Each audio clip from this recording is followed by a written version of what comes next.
Hi. Well, as you can see, it's a bit of a rainy day here in Penmacno. It's quite strange because it never tends to rain here. Today I'm going to do a little bit on garden birds and what garden birds you might see.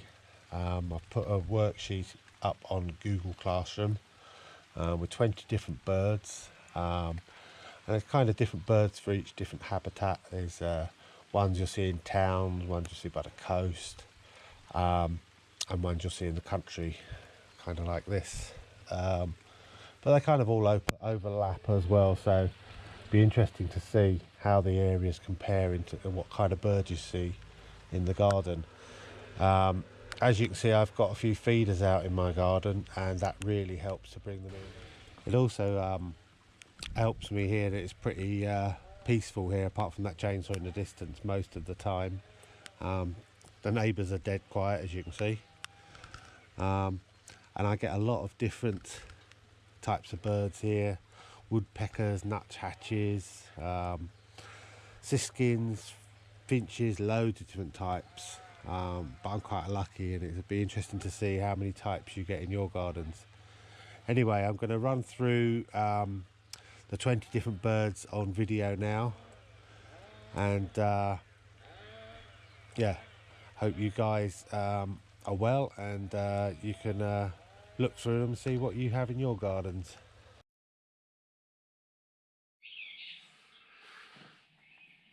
So the first bird on the list is the song thrush, often seen on the floor in gardens looking for snails, worms, etc. Kind of is a migratory bird in that some of the population flies off south for the winter, but there are some that stay in the UK all year round, especially where you've got trees or a park backing onto your garden. These will be around. They're called song thrushes, obviously, because they sing a lot. They're a little bit smaller than the blackbird, maybe, and sometimes confused with a female blackbird, which is also brown. This is a female blackbird. There you can see the resemblance to a thrush with a kind of speckled throat, but it's a bit bigger than a thrush. Again, found on the floor in gardens. A little bit harder to recognise maybe than the male bird, which is, as you can see, quite clearly black with a big red, big yellow beak. The female bird does look like it's got a yellow beak when it opens, because the inside of the beak's very yellow. This is a male house sparrow feeding a chick. House sparrows used to be really common, or sparrows used to be really common. They seem to have taken a bit of a downturn recently in population numbers, but there should still be quite a large amount around in gardens around North Wales. Probably from a feeder, actually. As I said before, feeders attract a lot of birds into the gardens, and I guess sparrows make up the biggest population of birds that are feeding off the feeders that I have. I've got 9 feeders, I think, out there, and they, especially in the winter, they draw all kinds of birds in. So this is one of the most obvious and most identifiable birds in our gardens. This is, of course, and of course with a name like that, the king of the birds. This is a robin. Fairly tame. You can get really close to robins, and if you're really patient enough, you could probably get them to feed off your hands. Feed them little bits of grain, and they'll come right up to you. So this is a dunnock, quite often mistaken for a sparrow, and it is actually called, or one of its names is the hedge sparrow. But as you can see, it's got a lot more grey in it, especially down the chest, and the beak is sharper and pointier. It's got a thin call, and you won't often, well, I don't think I've ever seen one of these on a feeder, but they're often beneath the feeders picking up the grain that the other birds drop. So this is a coal tit. It's quite a bit smaller than a great tit, about the same size as a blue tit, and there's a blue tit there just to chase the coal tit away. Hopefully we'll see it again in a second. You can see the blue tit's much more colourful. It's got the blue crest on its head. There's the coal tit back again. The coal tit's a lot less colourful than the other tits. It's slightly yellowy breast maybe, but it's kind of a dirty white. Black head, white stripe.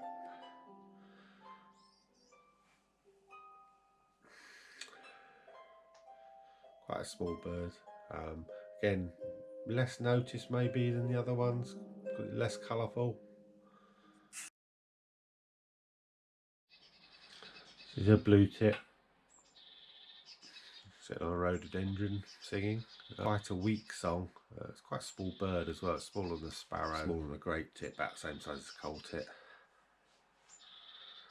And they'll be around year long, often come in flocks onto the feeders, and they seem to be increasing in population as well. A lot more common than I remember when I was young, which wasn't that long ago. So this is the great tit.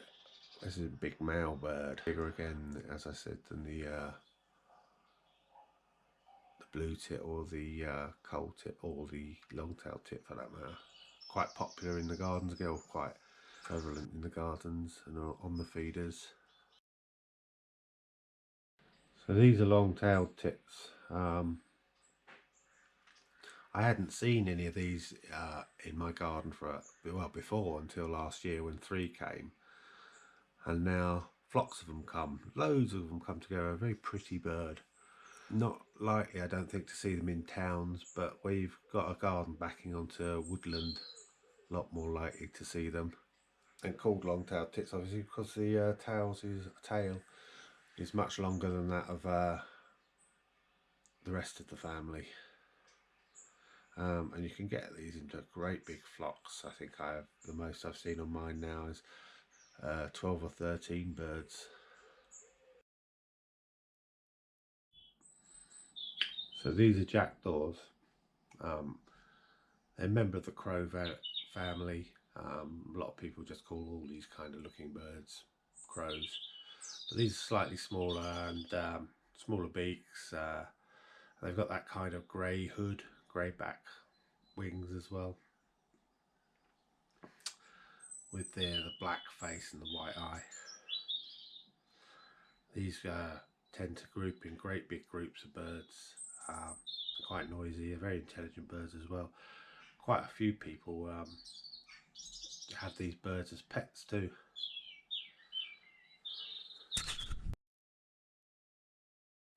So these are common pigeons that you find loads and loads of in towns throughout the UK. I don't actually see any around in where I live in Penmacno. There must be a few, but very common in town centres, and so you guys that live in towns should have no problem seeing a few of these. So this is a starling, also common in towns and cities, but in the countryside also we have them here quite regularly.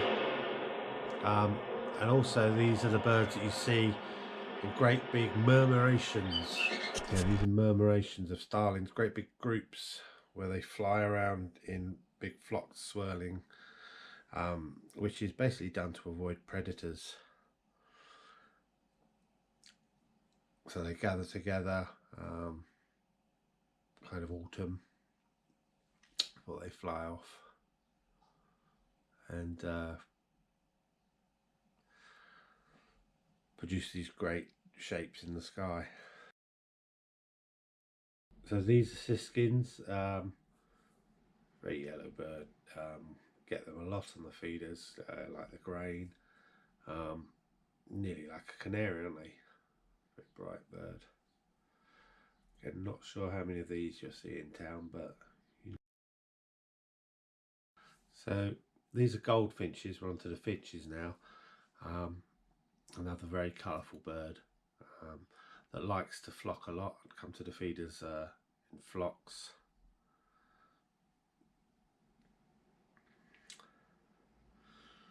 Got a nice powerful beak for getting inside of nuts and shells and what have you.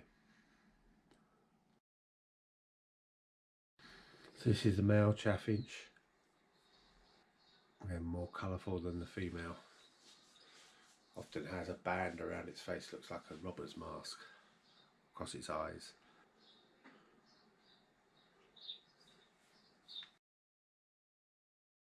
Yeah, greenfinches, I like these birds. They kind of look like they got a bit of attitude. They always look a bit cross, a bit angry. What are you looking at?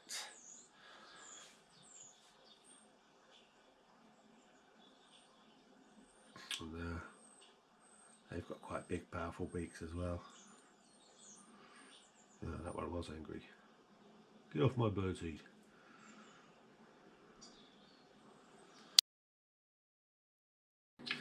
This is a herring gull with a chip.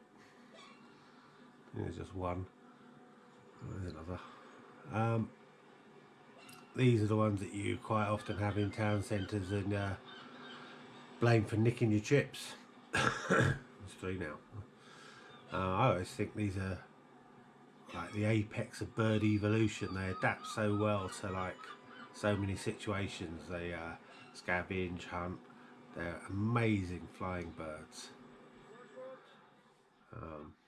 A lot of people don't like them. It's got a sand eel there for its chicks. So that's a great spotted woodpecker. The one on the top, the one being fed is a juvenile bird, and the one doing the feeding is a male bird. The female bird doesn't have a red patch on the head. I'm lucky enough to have these regularly coming to the feeder all through the year, especially springtime when they're feeding their young. We seem to have a lot of birds, a lot of woodpeckers around us, but fortunately no green woodpeckers, which I still have yet to see. This is one of my favourite birds. This is a nuthatch. And again, I'm lucky enough to have lots of these coming to the feeders, and they seem to breed around us every year.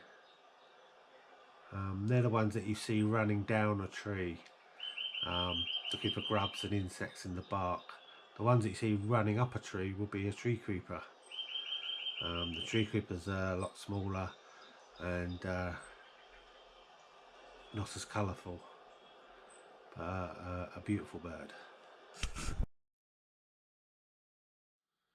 So these are swallows. I love swallows, where every time they come back you see them sitting on the telegraph lines or the power lines.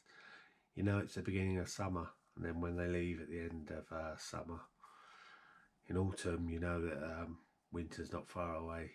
They make these nests in the roof eaves and in barns that are protected, but a lot of people don't like them because of the mess that they make. But they have a long journey down to Africa and back again every year. I think they're great birds.